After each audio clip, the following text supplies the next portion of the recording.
But there's been an American nightmare that has accompanied that, and that's where people that equally have tried to get educated and worked hard and had good habits have found themselves living a life that's been on the edge throughout their entire lives, and the same for their children. Did you ever get sucked into that black hole of Instagram? Seeing influencers flaunting their mansions and yachts? You start thinking, what am I doing wrong? Don't worry, my friend, you're not alone. But what if I told you those picture-perfect lives are often built on sand? Today, we're unveiling the reason you're not breaking free from the shackles of poverty, and how to break free with 7 simple lessons straight from the Oracle of Omaha himself, Warren Buffett. Approximately 58% of Americans live from one paycheck to another, creating a challenging financial scenario for many when it comes to meeting their expenses. The struggle is evident when you visit a mall, where a significant portion of the population finds it difficult to cover all their financial obligations. It's crucial to note that financial challenges and being broke are not solely determined by one's income level. In fact, being broke is more about personal habits than the amount of money one earns. Take, for instance, the scenario of someone earning $10K a month and another person earning only $1K. Surprisingly, both individuals end up in the same predicament, spending everything they earn, never managing to break free from the cycle of poverty. This emphasizes the notion that being broke is not merely an income-related issue, but is deeply rooted in one's spending habits. Warren Buffett, a notable figure in the world of finance, aligns with the belief that being broke is intricately tied to individual habits. Hence, it becomes essential to delve into these habits and understand how they contribute to the cycle of financial challenges. So, starting off with, Number 1. Payment pitfalls. Warren Buffett suggests that lower prices may not always be beneficial for individuals. Many people may appear affluent with expensive possessions like luxury cars, such as Audi, but in reality, they might be financially strained. Buffett expresses his view on those who seem wealthy, stating, "Only when the tide goes out do you discover who's been swimming naked." This implies that true financial situations become apparent only when closely examined, revealing who is genuinely wealthy and who is not. The reality is that despite appearances, they may not be able to afford their possessions, but they believe otherwise. For instance, consider someone you know who recently purchased an Audi. It's a stunning car, and they're making monthly payments of $400. However, being able to afford $400 in monthly payments doesn't necessarily mean they can afford to buy it outright with cash. In simpler terms, they can't really afford it. This situation creates the illusion that you can spend more money than you genuinely have because you're not paying a large sum up front, like $46,000 for a brand new Audi. You often come across this scenario with zero APR deals, where you can purchase almost anything with a zero APR rate and pay in monthly installments. Take, for example, an air fryer on Amazon that costs between $150 and $300. You can opt for monthly installments of $20 to $30. These installment plans might make you feel like you can afford more items, but eventually, you end up paying the full amount. So, when you're not just paying $400 for a car, but also $75 a month for a couch and numerous other items in your home, along with dealing with credit card debt, you might find yourself financially struggling for a long time. The other one is from people who run up credit card debt and they're facing bankruptcy, or they've been through bankruptcy once before, and they owe a whole bunch of money and they can't even pay the interest, let alone pay any principal. And half of my letters come from people like that, and that problem is avoidable. Number 2, no balance. The mistake many people make is that whenever they have $100, they believe they own it and can spend it freely. However, spending this amount is a foolish act, and that constitutes one of the most significant errors. My advice to you is, if you can't pay for it, don't buy it, and get yourself in a position where you can pay for anything. And then we'll be glad to see you at Borsheim's or the Nebraska Furniture Mart. As Warren Buffett advises, don't buy what you can't afford. Just having $100 doesn't imply you can afford to spend $100. This is precisely what zero balance thinking entails, and it acts as the wealth destroyer. This perspective also clarifies why your income doesn't determine whether you're broke or wealthy. Take Warren Buffett, for instance. He maintains a lifestyle of around $100K a year, despite being the 5th richest person globally. On the contrary, if you earn $100K a year and spend the same amount, you're still broke. The situation remains the same if you make $200K a year and spend $200K a year. You're still broke. So even with these decent income figures, you end up broke if you spend everything. Rather than spending all your income, consider setting aside a portion for emergencies by placing it in a savings account. I recommend creating a separate account specifically for this purpose, and you shouldn't touch it at all. In the future, you'll witness the benefits as your money grows. This March 11th, in a couple of weeks, it'll be 77 years since I bought my first stock. And I paid $114.75 for 3 shares of City Service Preferred. But let me illustrate zero balance thinking with an example. I had a cousin whom I used to be close with. He was fond buying new gadgets and phones. That year, he received a substantial stimulus check of about $1,700 because his company was thriving. When I discussed it with my cousin, he mentioned using the entire check to buy a new iPhone. Yes, you heard it right. The entire stimulus check was spent on a new iPhone, instead of utilizing it to enhance his wealth. Now, you might be wondering how to steer clear of such thinking.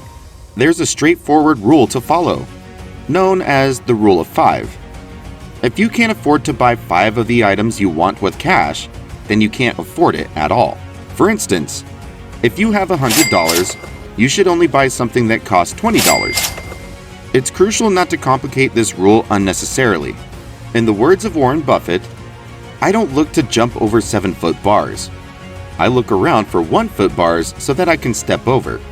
Don't make your journey to wealth more challenging than it needs to be, and avoid falling into traps of zero balance thinking. But what do you do when you have cash in your account? Number 3. Compounding.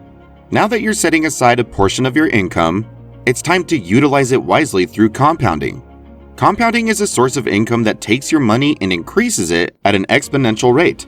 When we get chances to deploy the capital, we've always tried to make any entity, whether it was the partnership originally or Berkshire now or Blue Chip Stamps when we owned it or even Diversified Reading, we wanted them all to be compounding, in effect, be compounding machines. To experience the benefits of compounding, it's essential to understand 2 terms: assets and liabilities. Assets are possessions that generate income for you, while liabilities are items you purchase that drain money from your pocket. Assets include things like dividend-paying stocks or real estate, whereas liabilities encompass items such as the car you own, the watch you buy, or a new cell phone. What financially challenged individuals often do is acquire items to appear wealthy. But since these items are liabilities, true wealth isn't attained. When you shift your focus towards acquiring assets, you can genuinely achieve wealth. In fact, you can become so prosperous that you can easily afford liabilities with cash, thanks to the substantial cash flow generated by the assets you own.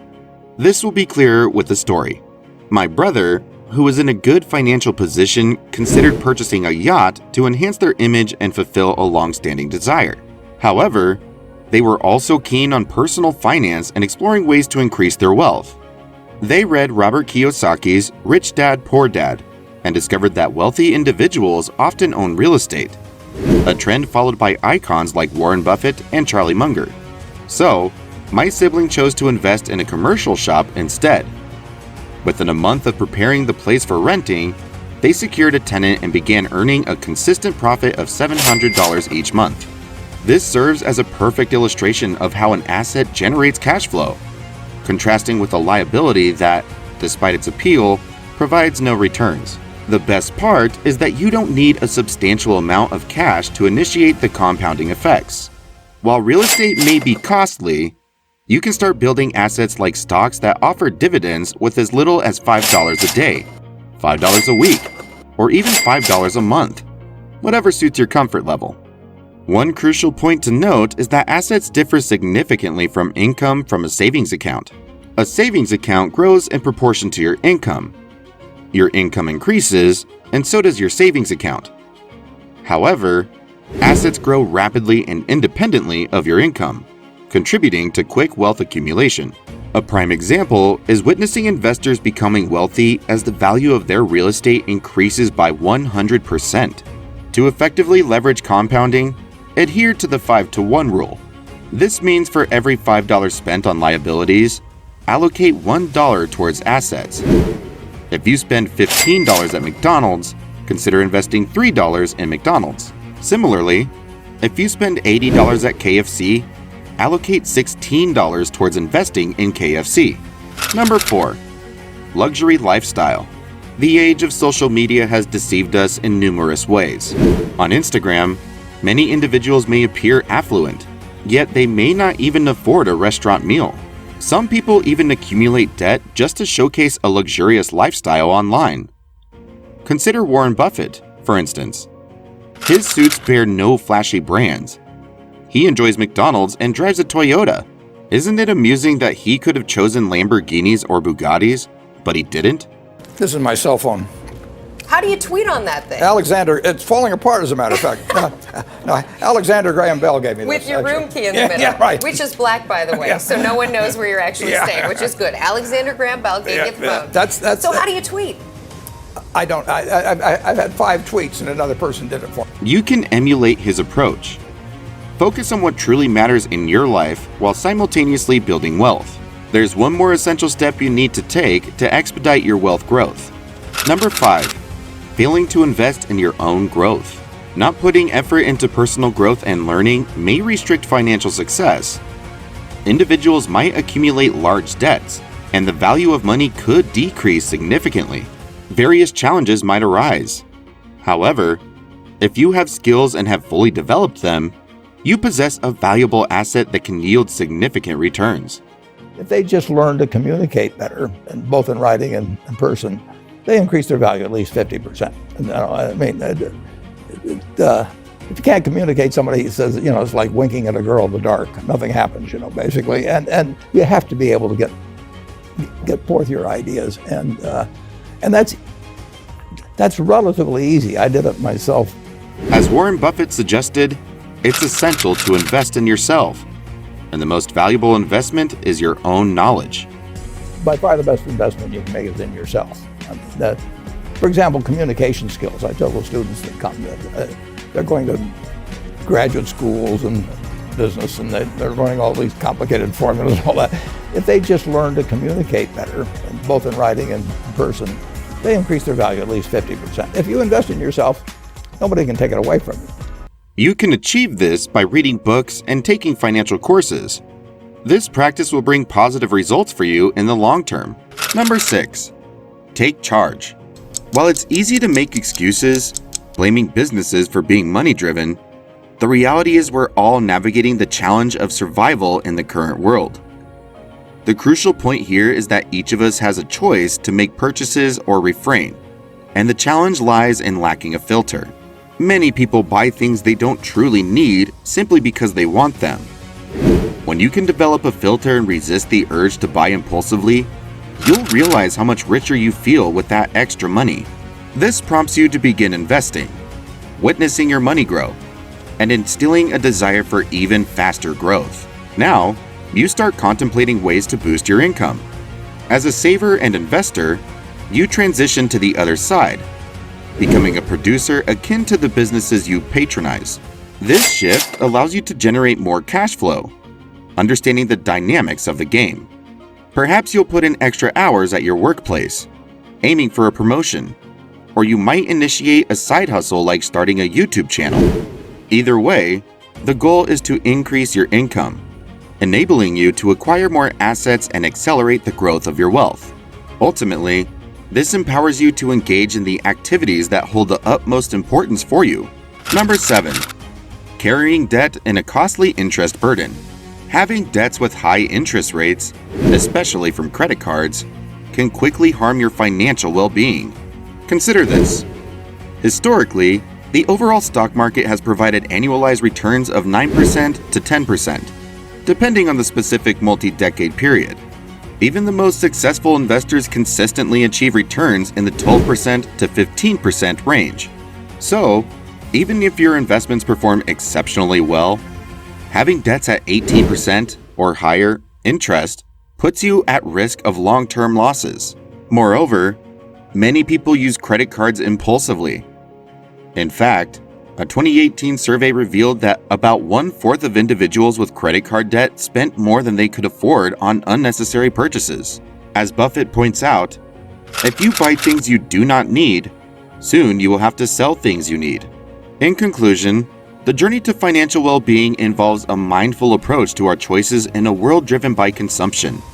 By cultivating a filter to discern between wants and needs, we unlock the potential to save, invest, and build wealth.